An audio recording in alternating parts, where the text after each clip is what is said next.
Que bom vê-los aqui nessa manhã. Nós estamos fazendo um intensivão, viu? Mas, graças a Deus, é um intensivão bom e para edificação, né? Para salvação.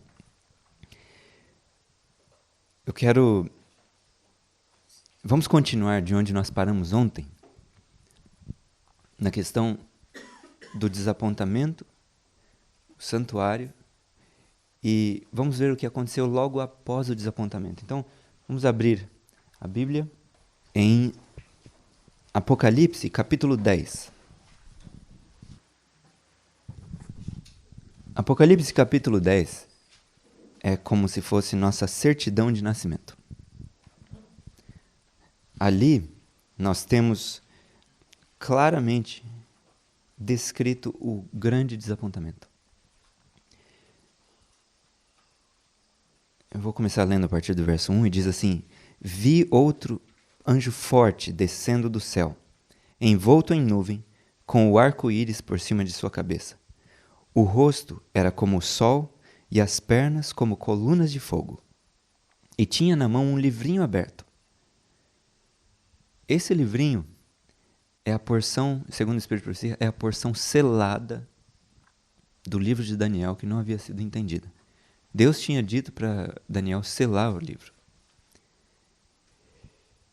E essa parte do livro que estava selada, que não tinha sido compreendida, era essencial para ser entendida agora, para desvendar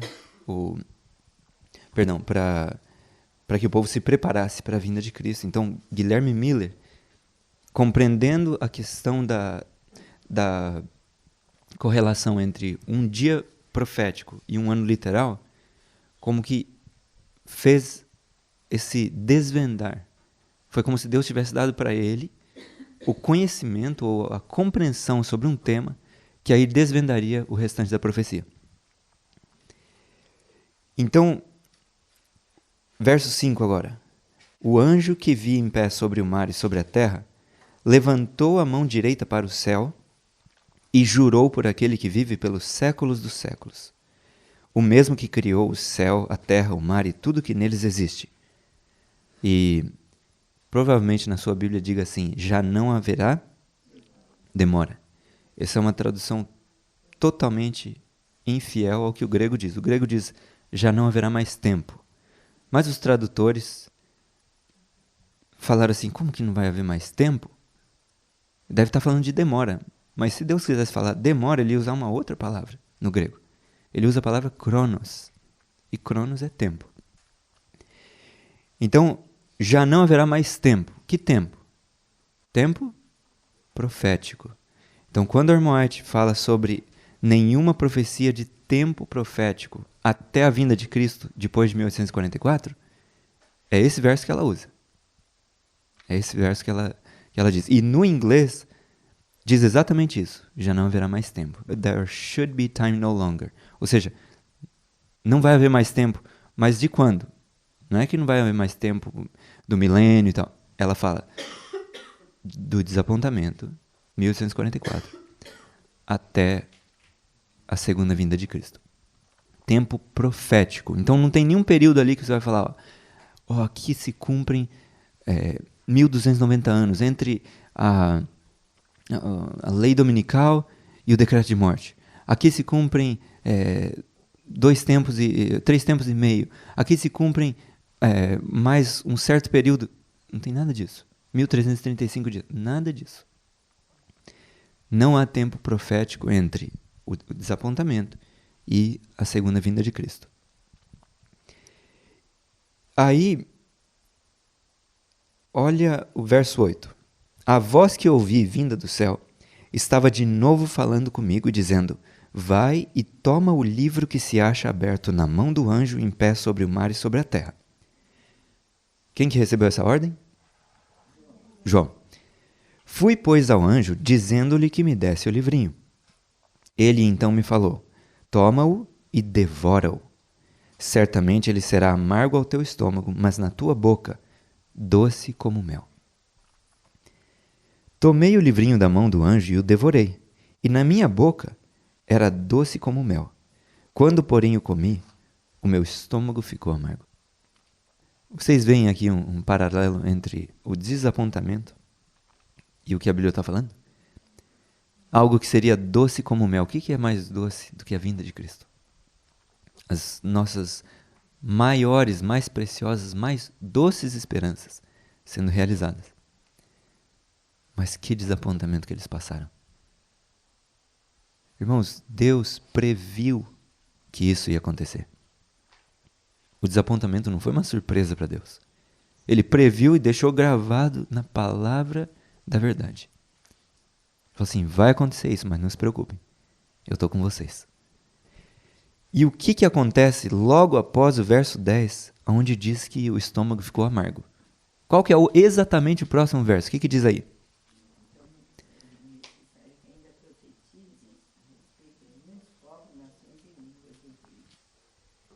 Vocês viram que a próxima coisa, o próximo evento é haver profecia novamente?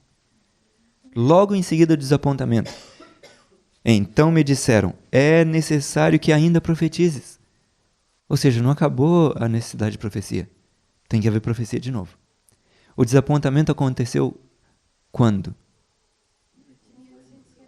Que mês? Outubro, fim de outubro.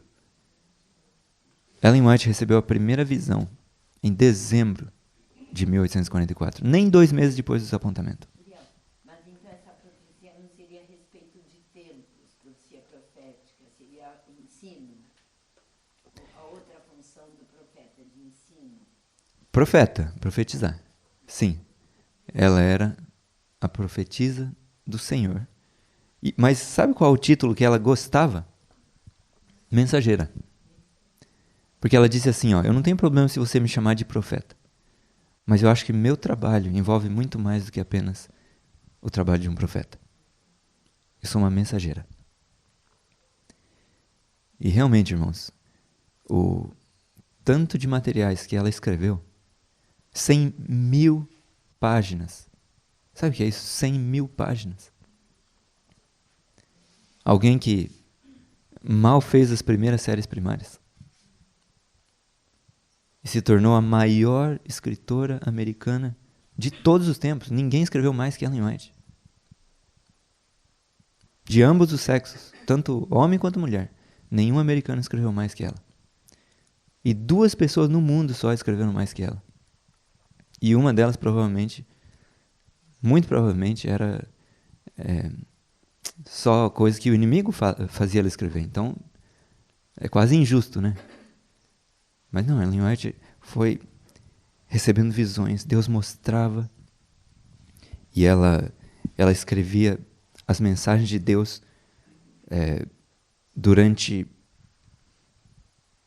de 1844 até 1915, são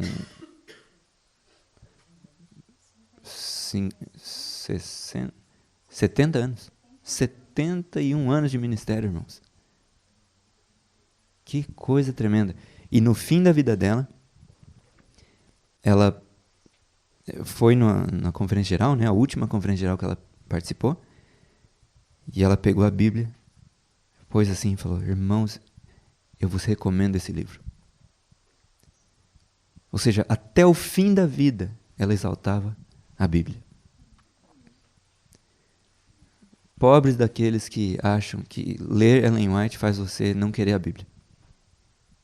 Coitados. Eles simplesmente não sabem. Porque ler Ellen White, na verdade, desperta o interesse de ler e estudar a palavra de Deus. Ela constantemente apontava para a Bíblia. Estudem a Bíblia. Os testemunhos não são dados em substituição à Bíblia. Eles são dados porque nós não lemos a Bíblia direito. Ela mesma disse isso, ela disse, se nós lêssemos a Bíblia como deveríamos, não precisávamos dos testemunhos. Mas como nós não fazemos isso, o Senhor achou por bem dar uma luz menor para conduzir a luz maior. Aí, vocês perceberam quem decidiu isso? Não foi o Senhor? Que pretensão indevida seria um ser humano, que daqui a pouco vai virar pó, achar que ele não precisa disso, se o Senhor viu que a gente precisa. Bom, A questão da luz menor, há uma divergência. São os escritos dela, é a Bíblia, ou é o Cristo como luz maior? muito bem. Nós vamos ver... Deixa eu ver se eu pus essa parte do PowerPoint aqui. Pode ser que eu não tenha posto. Mas é um bom ponto. Eu vou comentar então sobre ele. A questão da luz menor. Alguns dizem assim, ela é uma luz menor, portanto, você só obedece se você quiser. A luz maior não. A luz maior você obedece. E essa pessoa não obedece nem a Bíblia, a luz maior, nem o Espírito de Profecia, que é a luz menor. Mas usa isso como um argumento, uma desculpa. É uma falácia. Realmente, Armand White, os escritos dela, ela dá o nome, o título de luz menor. Mas tem mais uma pessoa que ela também disse que era a luz menor. Sabem quem? João Batista. Jesus chamou João de o maior dentre os nascidos de mulher. Ele tinha a principal missão sob a antiga dispensação. Ninguém foi maior que João sob a antiga dispensação. O trabalho dele era preparar o caminho do Senhor. Ele foi maior que todos os profetas. E ainda assim, Ellen White diz que ele era a luz menor que devia guiar ou conduzir o povo à luz maior. Irmãos, tem algum profeta dos pecadores que se chamaria de luz maior? Vocês conseguem imaginar alguém? Isaías falando, não, peraí, eu sou a luz maior. O resto aí é menor. Faz sentido isso? Todos os profetas eram a luz menor. Todos eles apontavam para Cristo, que é a luz maior. Então, quando ela diz a Bíblia é a luz maior, ela está falando porque a Bíblia é a revelação de Deus, é a palavra de Deus escrita. Jesus é a palavra de Deus encarnada. Ambos são a palavra de Deus. E a Bíblia forma um todo completo. Armand White é uma luz, uma vela. A Bíblia é composta de 66 livros, diversos autores. É a luz maior. Jesus é a luz maior. Agora, se o Deus do céu viu a necessidade de nós termos uma luz menor para entendermos a luz maior, porque não estávamos lendo, não estávamos compreendendo, aí a gente fala, eu não preciso da luz menor. Isso aí é só conselhos. E conselho se obedece se quiser.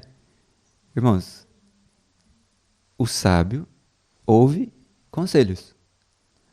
E parece que as pessoas esquecem que o nome de Cristo é maravilhoso conselheiro. E em Laodiceia, ele diz assim, aconselho-te que de mim compres ouro refinado no fogo e tal.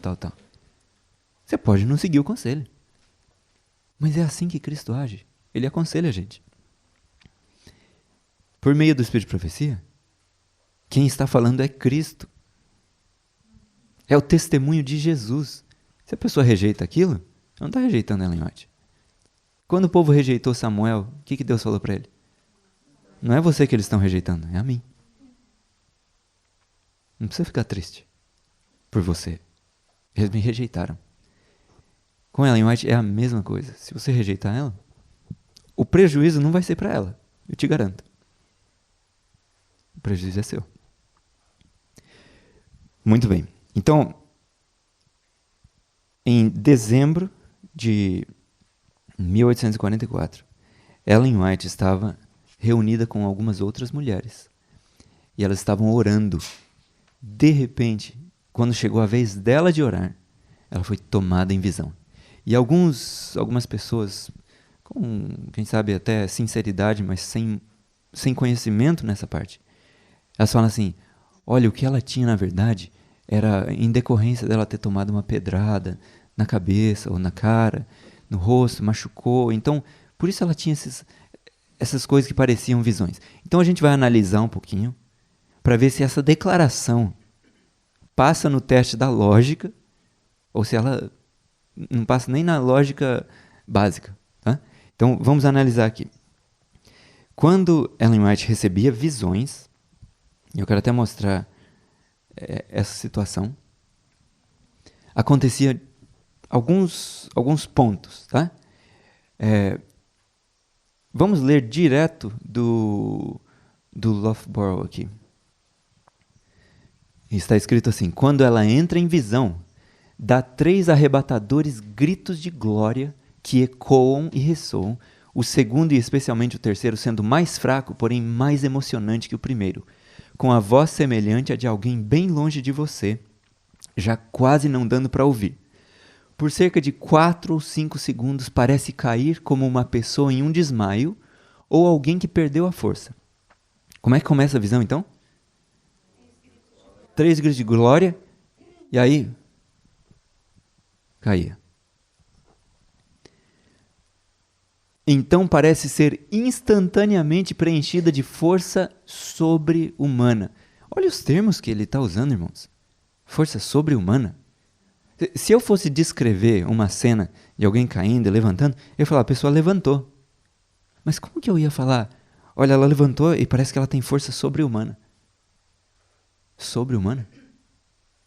Além do que um ser humano é capaz de fazer, é possível um ser humano fazer? Ele só conseguia falar isso porque acontecia eventos ou fenômenos ali que eram sobre-humanos. Aí ele fala assim, isso é sobre-humano, isso não é natural. Preenchida de força sobre-humana, às vezes levantando-se de uma só vez sobre seus pés e andando pela sala. Há frequentes movimentos das mãos e dos braços, apontando à direita ou à esquerda conforme sua cabeça se volta. Todos esses movimentos são feitos da forma mais graciosa. Em qualquer posição que sua mão ou seu braço são colocados, é impossível para qualquer um movê-los. De novo, olha que palavra mais marcante. Impossível. Ele não está falando é difícil mover.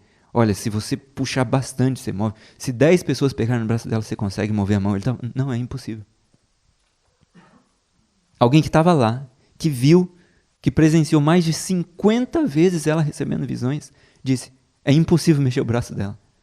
Se eu fosse descrever algo assim, irmãos, e eu falasse a palavra impossível, eu realmente quereria dizer isso. Seria algo que eu estava falando, eu cheguei à conclusão, é impossível. Seus olhos estão sempre abertos, mas ela não pisca. A cabeça fica levantada e ela olha para cima não com um olhar vago, mas com uma expressão agradável, apenas diferindo de sua expressão normal, por parecer estar olhando atentamente para algum objeto distante. Outra palavra marcante agora. Ela não respira. O quê? Vocês perceberam isso? Ela não respira, mas seu pulso bate regularmente. Sua fisionomia é agradável e a cor de seu rosto corado, como em seu estado natural. Agora, irmãos, pensem comigo. Quantas horas duravam as visões, às vezes? Meia hora, 1 hora, 2 horas, 3 horas, 4 horas. A mais longa visão, 6 horas. Sem uma respiração. Não puxar um pouquinho de ar sem ninguém ver. Não. É sem respirar nada. Nem um pouquinho. Tiago White se levantava e falava, ela está em visão. Se alguém aí quiser tirar dúvida, pode vir. Examine.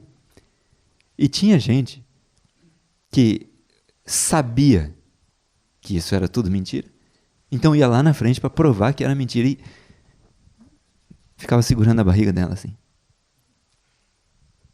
Examinando. Médicos. Tinha um médico espírita chamado Dr. Brown. E ele ficou desesperado durante uma das visões que ele estava presente, porque ele tinha dito assim, quando ela entrar em visão, eu posso tirar ela da visão assim, Eu sei o que é isso, é mesmerismo. E ele era espírita. Ele achou que era a linha dele. Quando ele foi ali e examinou a irmã White, os irmãos tinham falado ali, que ele estava na reunião, falavam, vai lá, ela está em visão, faz o que você falou que ia fazer. Tira ela da visão. E ele foi.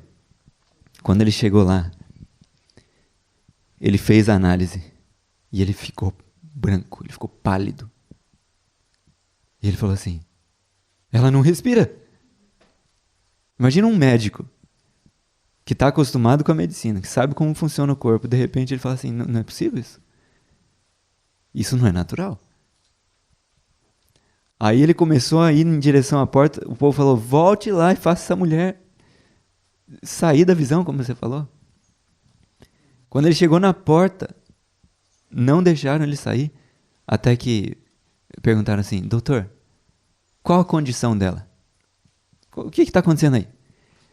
Aí ele falou assim, só Deus sabe, deixa eu sair daqui. E ele saiu.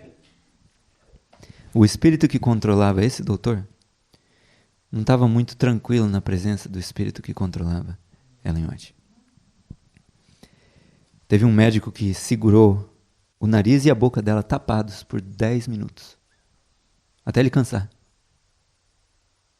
Ele falou, ela não respira. Não dá. Eu não consigo explicar isso aí. Bem, ela teve uma visão na casa dela mesma. E ela pegou uma grande Bíblia da família, de 8 quilos, irmãos. Ergueu essa Bíblia. E ficou por um bom tempo com a Bíblia erguida, apontando com a outra mão versos e textos, com o dedo, sem olhar para a Bíblia, virava as páginas, apontava outros textos. E por fim, e a cada texto, a irmã dela, Sara, estava ali checando para ver. Olha, o dedo dela está exatamente no texto que ela está falando. Só que ela não estava olhando para a Bíblia estava para cima. Ela estava olhando em outra direção que não a da Bíblia. Ela virava as páginas, apontava os versos e ela falava exatamente o que estava escrito ali.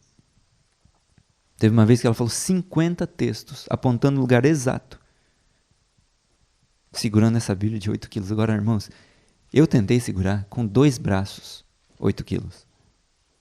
E eu segurei assim, né? Em 1 minuto e 10 segundos ou 20, meu braço tremia. Os 2 braços. Não era um só, não. Ela segurou com um braço por meia hora e não tremia nada. Tente fazer isso alguma hora. Aí você vai ver que foi sobrenatural. Tinha um grupo de pessoas defendendo a ideia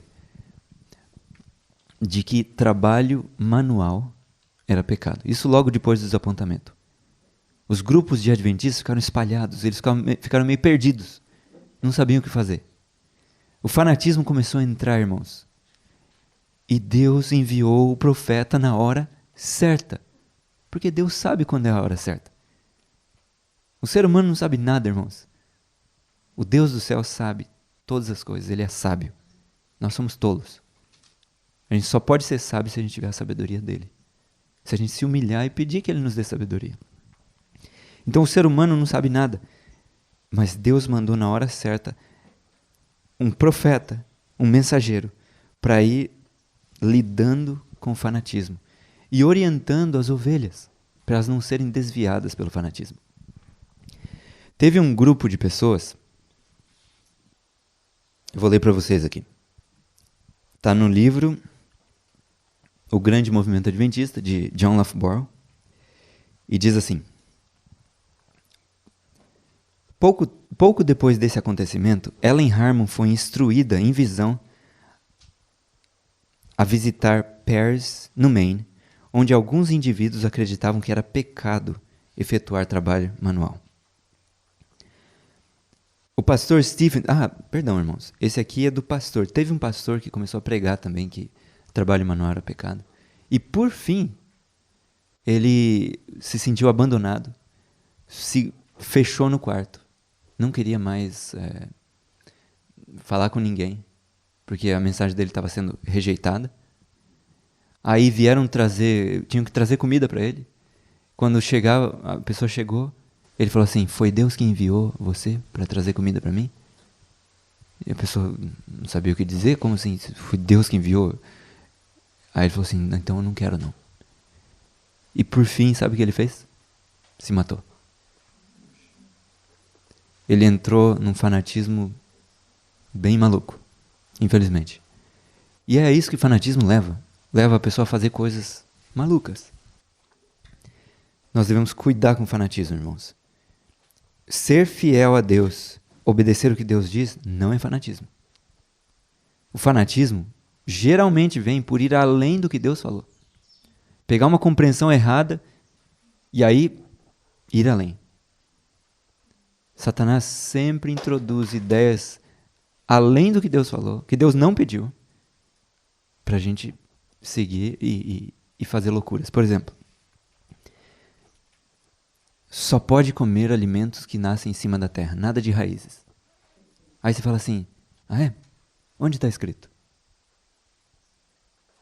Ah, é o melhor. É a dieta do Éden. Sim, mas a gente não está no Éden. Onde está escrito? Fanatismo. É fanatismo. Olha, não pode comer... Como é que é? Não pode comer glúten. Realmente, quem é celíaco não pode comer glúten, tá? Vamos deixar bem claro. Assim como quem tem alergia a amendoim, não pode comer amendoim. Ele não está pregando a ideia de que a pessoa pode comer o que quiser. Não.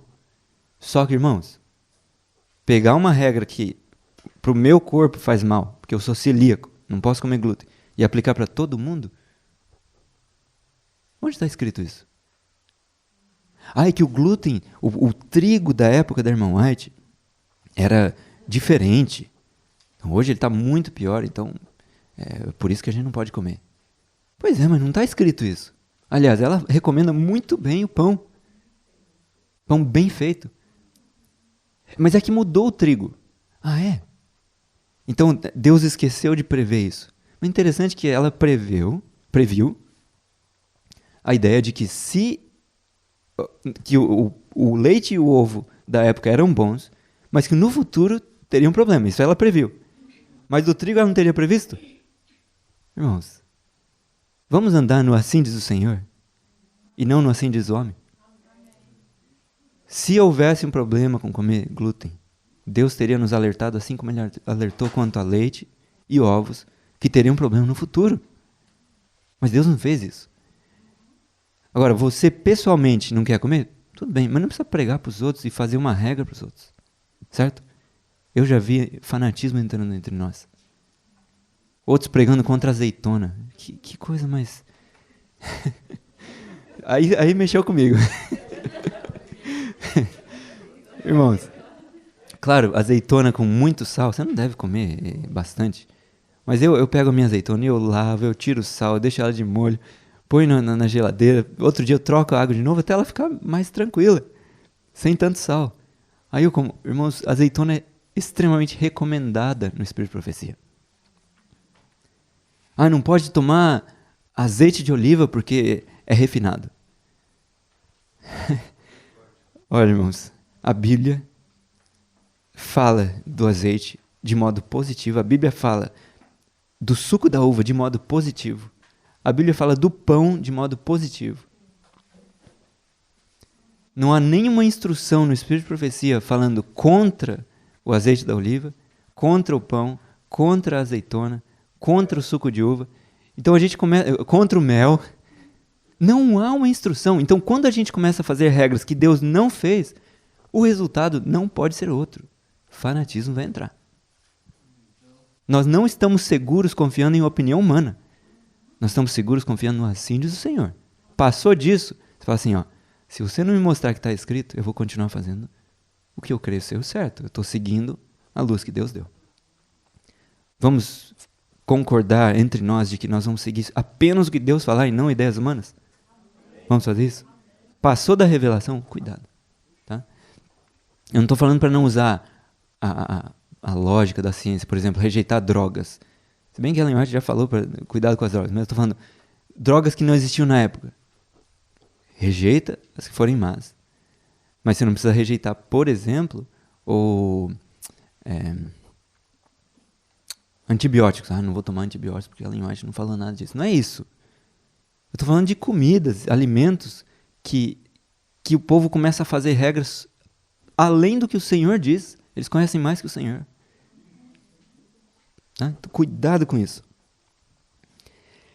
Agora, deixa eu contar para vocês essa história que aconteceu, é muito interessante, foi um evento marcante. No verão de 1845, Ellen White foi visitar a casa do irmão Otis Nichols. E ela foi lá com a irmã dela, Sarah. Elas ficaram alguns dias e ele as levava de lugar a lugar para fazer reuniões, e elas ficaram lá alguns dias, hospedadas na casa da família dele.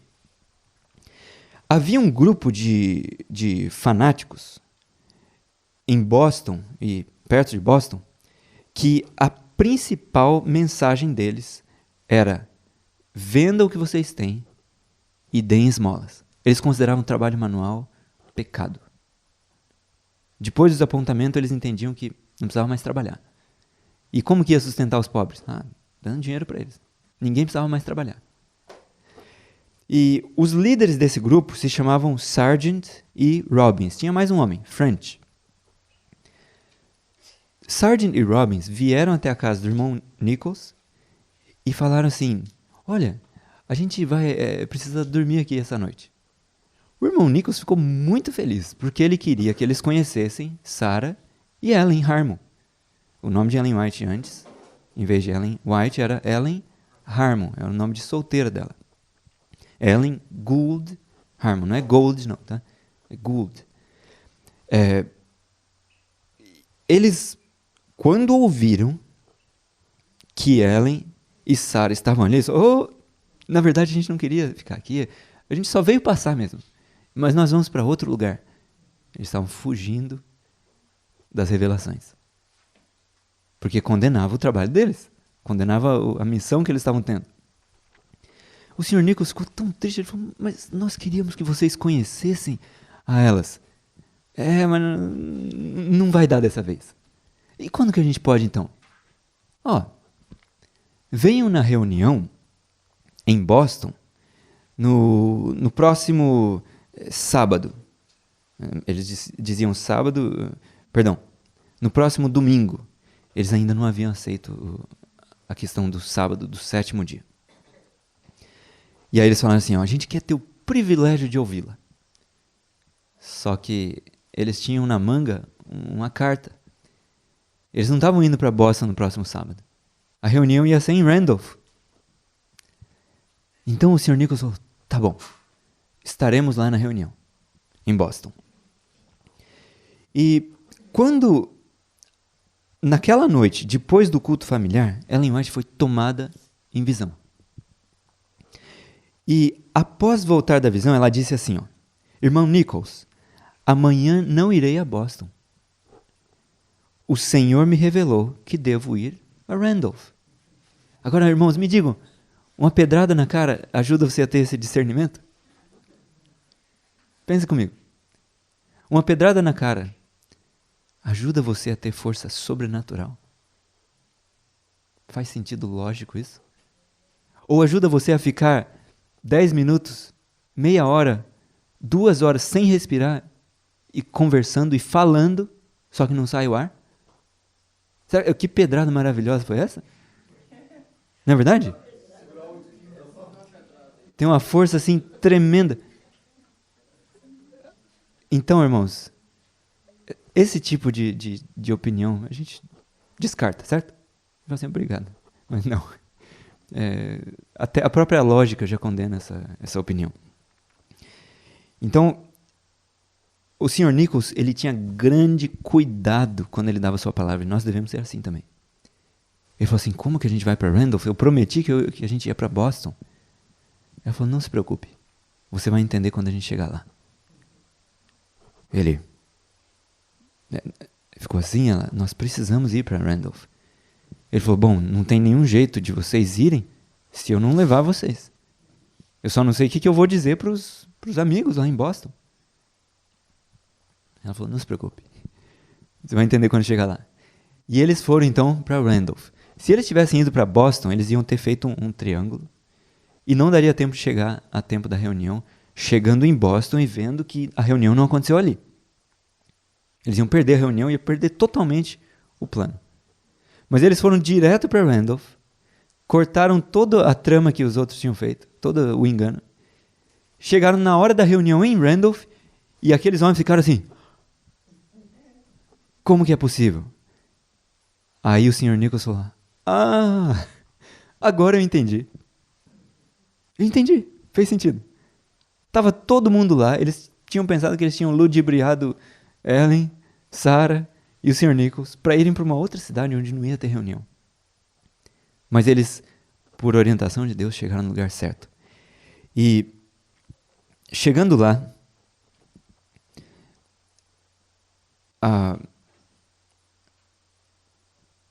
tem a descrição que o próprio Sr. Nichols dá dessa reunião. Ele diz assim, ó: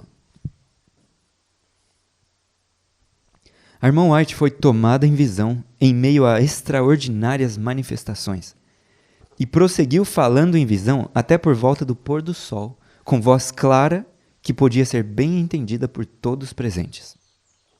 Sargent, Robbins e French estavam muito irritados e agitados por ouvirem a irmã White falar, a irmã Ellen falar, enquanto em visão. Eles declararam que a visão era do diabo e gastaram toda a sua influência e força física na tentativa de destruir o efeito da visão. Cantavam muito alto. E a irmã White falando. E em seguida, alternadamente, falavam e liam a Bíblia em voz alta para impedir que Ellen fosse ouvida. Imagina que cena mais cômica. A irmã White falando, a voz dela sendo mais forte, mais eficiente do que a voz de todos os três, e eles cantando, lendo a Bíblia, e se exaurindo as forças, porque eles não estavam aguentando mais. Estava demandando muito deles isso. Parecia os profetas de Baal, irmão. Obrigado. Arrancando os cabelos, quase se retalhando, e não dava certo. Prosseguiram com isso até findarem suas forças. Suas mãos começaram a tremer, de modo que não conseguiam ler a Bíblia. Acabou a força. Mas em meio a toda essa confusão e barulho, a voz clara e penetrante de Ellen, falando em visão, foi distintamente ouvida por todos que ali estavam. Estes homens prosseguiram em sua oposição enquanto conseguiram falar e cantar, apesar da repreensão de alguns de seus próprios amigos que lhes pediam para parar. Para, homem. Tá feio. E não paravam. Robbins, porém, declarou: vocês estão inclinados perante um ídolo. Estão adorando um bezerro de ouro. O Sr. Thayer, em cuja casa haviam se reunido, não estava totalmente convencido de que a visão era do diabo, como Robbins afirmava. Queria testá-la de alguma forma. Ele ouvira que as visões dadas pelo poder satânico eram detidas ao se abrir a Bíblia e colocá-la sobre a pessoa em visão. Assim, perguntou a Sargent se poderia testar a visão desta maneira. Ele, porém, recusou-se a fazê-lo. Eu não. Então, o Sr. Thayer tomou a Bíblia de família grande e pesada, que ficava sobre a mesa e era raramente utilizada. Ele a abriu e a colocou contra o tórax de Ellen, que estava em visão, sentada com as costas inclinadas contra a parede no canto da sala. Ela estava sentadinha no canto da sala, falando. E os outros lá, em pé, sei lá, não sei se estavam pulando, mas alguns deviam estar até no chão já cansados. E ela sentadinha ali. Logo que a Bíblia foi posta sobre Ellen, ela se levantou e se dirigiu ao meio da sala, segurando com uma das mãos a Bíblia aberta e levantando-a tão alto quanto possível, e com o olhar voltado para cima, declarou solenemente o testemunho inspirado de Deus. Então o que ela fez? Ergueu tão alto quanto possível. E com voz solene disse: o testemunho inspirado de Deus. Que diferença, irmãos, entre o profeta de Baal e o profeta do Senhor. E então, enquanto a Bíblia permanecia aberta em uma das mãos e seus olhos direcionados para cima e não em direção à Bíblia, ela continuou por um longo período a virar as páginas com a outra mão. Ela colocava o dedo sobre certas passagens e recitava os textos corretamente e em tom solene. Muitos dos presentes conferiram essas passagens, as quais seu dedo apontava, para ver se ela as declarava corretamente, já que os olhos dela, nesse momento, olhavam para cima. Eles não estavam olhando para a Bíblia. Eles estavam vendo, será que está certo? Subiram nas cadeiras. Está certo. Imagina se isso acontecesse entre nós. Um pouco assustador, mas assim, totalmente solene, irmãos. Totalmente fora do normal.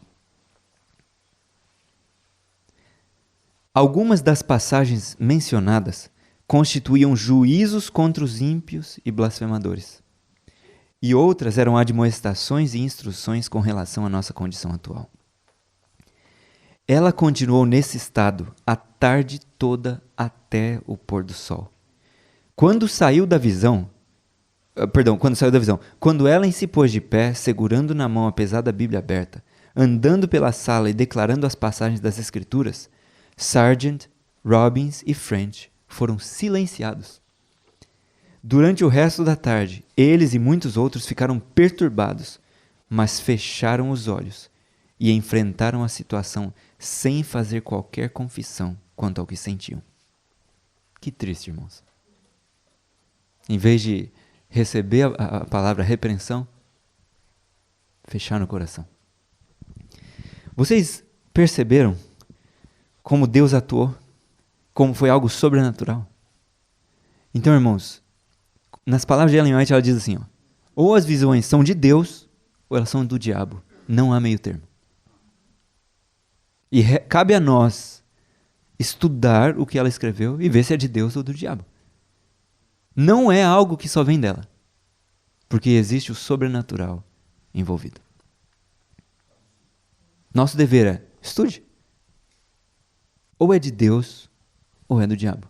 Se você chegar à conclusão que é de Deus, então siga isso. E não fique como muitos estão ficando, né? Dizendo assim, eu sempre pego Ellen White e eu testo para ver se é bom ou não. Mas como é que a pessoa vai ficar testando o resto da vida? Alguma hora tem que chegar a uma conclusão.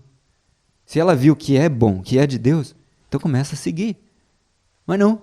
Uns deixam Ellen White no teste para o resto da vida e nunca seguem o que ela fala. Nunca entendem que a mensagem é Deus falando com eles. Ela escreveu cartas que cruzaram o continente e chegaram na hora certa para salvar a causa de Deus de grandes problemas.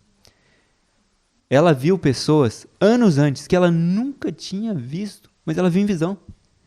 Para anos depois, quando ela reconheceu o rosto da pessoa que ela tinha visto em visão, ela tinha uma mensagem para dar para a pessoa.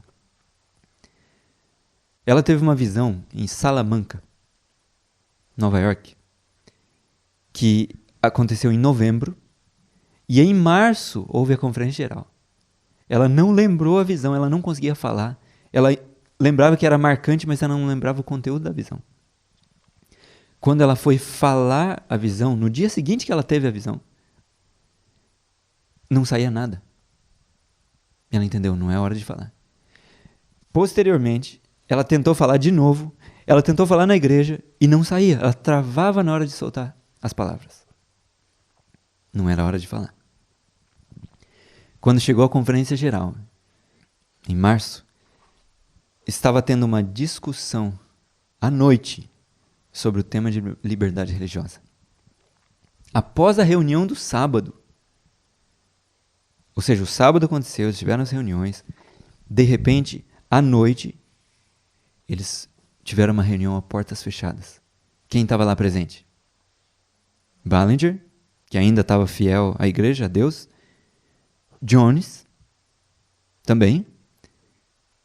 Vários outros representantes do comitê da Comissão Internacional de Liberdade Religiosa e alguns da Pacific Press. Nessa reunião, irmãos, eles estavam discutindo se eles iam continuar usando a revista American Sentinel, da qual Jones e Wagon eram editores, para ser o órgão ou o instrumento de publicação da Associação Internacional de Liberdade Religiosa ou não. E Ballinger e outros, e quem sabe D.T. Jones, que não era A.T. Jones, tá? Era Dan Jones, estavam falando, a gente não vai usar mais esse material que vocês estão produzindo, porque vocês, primeiro, estão em 2 pontos, vocês estão errando. Vocês estão falando demais do sábado e demais do nome adventista. Se vocês não estivessem falando assim, a gente podia receber o patrocínio de outras igrejas, dos protestantes e tal. Mas não era verdade, sabe por quê? Essa revista estava indo para advogados, juízes, congressistas, os representantes no Congresso americano, senadores e muitos pastores de outras denominações. Então, eles estavam falando uma falácia. Mas ainda assim estavam falando. De repente, irmãos, chegou um momento que eles disseram assim, ó, nós não vamos usar isso a menos que você mude. Trancaram a porta e falaram, só vamos abrir depois de decidir isso aqui. E Jones estava falando, ó, eu não posso parar de falar do sábado. Isso é nosso dever. Eu não posso parar de falar o nome adventista? Como que eu vou fazer isso? Ele falou, então, a partir de agora, fique com sua revista. A gente vai fazer outra. E isso ia matar a revista American Sentinel. Foram para dormir, era 3 da manhã. Dali a pouco, um anjo chega, desperta Ellen White gentilmente, dá um toque nela. Ela acorda. O anjo diz assim, vá à reunião da manhã agora e apresente para o povo aquilo que você viu em Salamanca. Tudo voltou à mente dela. Imagina, todas as mensagens de Salamanca ali, todos os pontos. Ela sentou, começou a escrever. Escreveu várias folhas. Ela tinha dito que não ia à reunião de manhã. Willie White, filho dela, passou na frente do chalé dela. Falou, luz ligada? Ele entrou, mãe, tá tudo bem? Ela falou, tá bem, sim. A senhora vai à reunião com a gente? Sim. 5h15 ele passou. 5h30 começava a reunião. Eles foram até a reunião. O presidente da igreja, na época chamava Olsen, olhou e falou, irmão White, que surpresa a senhora por aqui. Porque ela tinha dito que não iria na reunião de manhã. Estava cansada. Aí ele falou, a senhora tem uma mensagem para nós? Ela falou, com certeza eu tenho. Foi lá para frente e começou. Só que ela não sabia que a reunião tinha acontecido na noite anterior. Ela pensou que era uma questão lá de novembro. 4 meses antes. E ela falou assim, nós não devemos fazer isso. Essa igreja tem sido sagradamente denominada por Deus. Ou seja, não é não denominacional. Nós somos denominados por Deus. Não pode esconder o nome. E aí ela falou assim, eu vi alguém segurando a revista e eu pude ver o que estava escrito ali, claramente o nome. American Sentinel. E a pessoa estava falando, nós não vamos usar mais isso aqui. De repente, enquanto ela estava falando a mensagem, alguém levanta na congregação. Pediu a palavra e falou, era eu que estava segurando essa revista ontem à noite. E agora eu vejo que eu estava errado. Quem falou isso foi Ballinger, tá? Ela falou assim, ontem à noite? Isso aconteceu ontem à noite? E de repente o outro levantou e falou, eu também estava participando dessa reunião e agora eu vi que estava errado. Um por um, irmãos. E Jones, A.T. Jones, que é o editor da revista, disse assim, bom, então agora você está certo. Se você estava errado, reconheceu que está errado, está certo. E, por fim, eles decidiram continuar com a revista American Sentinel. Irmãos, nosso tempo esgotou, mas eu quero dizer para vocês assim, é uma revista que nós devemos estar estudando. Ellen White nos diz que nós devemos não só estudar essa revista, mas passar para outros, ensinar as pessoas, passar para os familiares, para os membros da igreja. Essa revista aconteceu no passado, mas os princípios que estão ali são muito atuais. Os nomes podem mudar, Não tem mais o senador Blair, não tem mais fulano de tal vivo. Mas os princípios são muito importantes. E nós estamos para chegar num outro momento de crise de lei dominical. Eles estavam justamente passando um momento de crise. Só que dessa vez a lei vai passar. Mas nós devemos lutar com o quê? Com todas as nossas forças contra a lei dominical. Vocês sabiam disso? Não é esperar e dizer, vem aí. Que venha. Ah, a profecia já falou que venha, então que venha.